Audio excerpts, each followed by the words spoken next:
Korea's finance minister warned last week that the nation had entered the early stages of deflation, sparking debate on whether the economy could easily free itself from this protracted economic slump we're feeling here in Korea.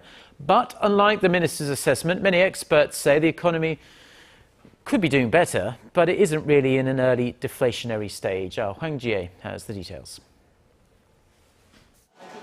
Korea's inflation rate has remained below the 2% level for nearly 2 years. The latest consumer price index has also pointed to a slowdown from a recent pickup. The index rose at its slowest pace in 4 months, rising 1.4% in August from a year ago. That also falls far below the central bank's inflation target band of 2.5% to 3.5%. But many experts say the domestic economy running a low inflation rate does not mean it's in deflation. When we say deflation, it means a minus inflation rate is continuing for such a prolonged period of time that people's expected inflation rate also turns to minus. So it's too early to talk about deflation.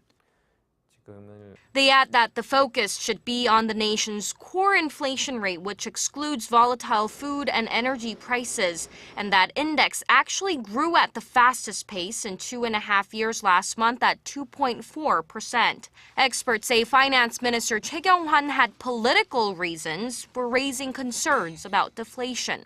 There's a lot of fiscal policy that the government wants to engage in. For example, changes in the welfare policy, measures to try to invigorate some new industries. But that's all being held in status at the National Assembly. So I think this was his way to try to shock the National Assembly into moving on some of these issues.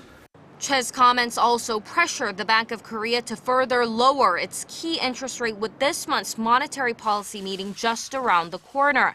But as concerns linger over the nation's mounting household debt problem, experts say it's likely the central bank will hold off a rate cut this month. The bank lowered the key rate to 2.25% in August, the first rate cut since May last year. Hwang Ji-hye, Arirang News.